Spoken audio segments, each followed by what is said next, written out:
we are starting off with an incredible production of the autobiographical memoir, The Hiding Place. Take a look.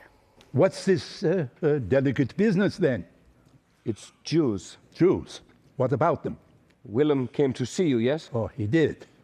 People are fleeing Germany by the hundreds, Casper, the thousands. Most of them are Jews. I've heard. There's a family in my home, but we haven't room to keep them. I'm sending them to Willem's home for the elderly. To Willem's? Yes, but he can't take them until the end of the week. Oof. This performance tells the story of Corrie ten Boom and her family's efforts to hide Jewish people from the Nazis in their home during World War II. Yeah, it's a story of bravery, faith, and the terror of the concentration camps. Today we're here with Pete Peterson, Artistic Director of Rabbit Room Theater. Thank you for coming in and sharing this story with us. Yeah, you're welcome. It's good to be here. Yeah, it's a story that's been so meaningful for generations. And why do you think it still resonates today with so many? That's a great question. I think it's a story that never gets old.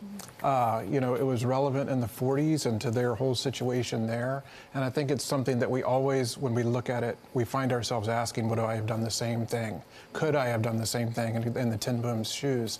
And the story is an opportunity for us to explore what that felt like, the kind of moral complexity that you really have to engage to come to the decision that, you know, we are going to fight this battle with hospitality, not with weapons. You know, and I think that's a lesson that we could learn today just as well as they could in the 40s. Yeah, absolutely, especially today when we have the chance and opportunity to make a difference. It's all about faith, hope, and forgiveness. I want to know what your approach was in this adaptation to the memoir and how you honored the spiritual weight and the historical truth of this book, because it's so powerful. That is a great question. I think the short answer is approaching it with a lot of fear and trembling. Like, I was really aware going into it that Corrie and her story were beloved by generations of people. The book's been a bestseller for over 50 years, and her story has been, you know, powerful to people longer than that.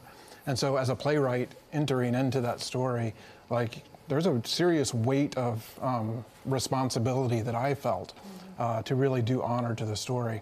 And to make it more complex, the folks that I was working with to develop it were very closely connected with Corrie. So, you know, all around me were people who had met her, who had known her, who had cared for her in her later years. So they knew the person that she was, and they had their eyes on me. So that was a stressful thing to approach. But it was also really satisfying to work through that process with them. And then after the shows, you know, have, you know, been through the performance, you hear the audience come out and they say, hey, I met Corrie in, you know, 1984 or, you know, whenever it was, and I feel like you captured her just right. And so that's really gratifying. Yeah. And that's just due to a lot of hard work, and I think, you know, a lot of prayer, a lot of fear. I bet it took a lot of prayer for those actors to get through some of those scenes. It is a very difficult show. Yeah. Well, and today is a special day because it's Corrie's birth date and death date. Talk a little bit about the adaptation from the being a play into this big screen. Yeah, great question. So one of the things that we felt really powerfully is that the show we felt was good. It was moving people. It was an incredible piece of work to mount here on stage in Nashville. And one of the things about theater that really makes me sad is that when closing night comes around, all that work evaporates. You know, the costumes, the performances, the lighting, the set, it's all gone. You don't get to see it again. And with the particular weight of this story and the power that it had, we thought, is there a way that we can preserve this? Because, you know, the work of the Nashville talent that's on display in this show is as good as it is anywhere in the world. And so it was a real pleasure to have the opportunity to capture it cinematically and be able to preserve it for, you know, the future, which is not something you normally get to do in the case of theater. Can stream the video, which is very exciting. Really quick, my favorite quote of the book is, every experience God gives us is the perfect preparation for the future that only He can see. What do you hope people take away from this film? Oh my gosh, there's so much to take away. One of the things that I love that Carrie Tillis, who played Betsy ten Boom in the show, says is that what she hoped people would take away is the idea that nothing is wasted. Even your brokenness is redeemed through, you know, the choreography of the great choreographer, the watchmaker, as it will. And so that's one of the things that was really impactful for me in the show, is that Corey and Betsy, I felt like, really had the sense that there was something much bigger at work in the world than their own particular circumstances. And that's how they were able to achieve gratitude and forgiveness in the darkest places that, you know, we've ever explored, I think, in the context of the Holocaust. So I hope people take that, like nothing is wasted. Well, we know that the Rabbit Room is known to embrace faith, beauty, and truth. Laura touched on that just a moment ago. How would you say The Hiding Place reflects those values? I think it's a perfect enfleshment of what we do. Like the Rabbit Room cultivates and curates art, music, and story to nourish Christ-centered community for the life of the world.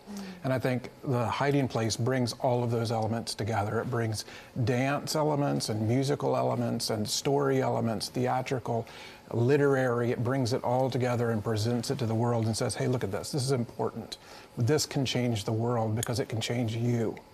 And that's what we're all about. Well, we've got about 30 seconds left. How did this experience change you? Oh my gosh, it was more work than I had any idea I was getting into. But it's just been a life-changing experience. It's not often, I think, that as an artist I get the opportunity to really dive this deeply into somebody else's story.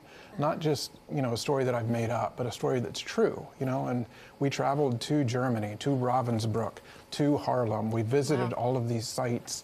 And so to stand in the places where these things actually happened is a thing that, you know, you definitely come away from changed. And I think the nature of that change in my own heart is borne out in the nature of the show.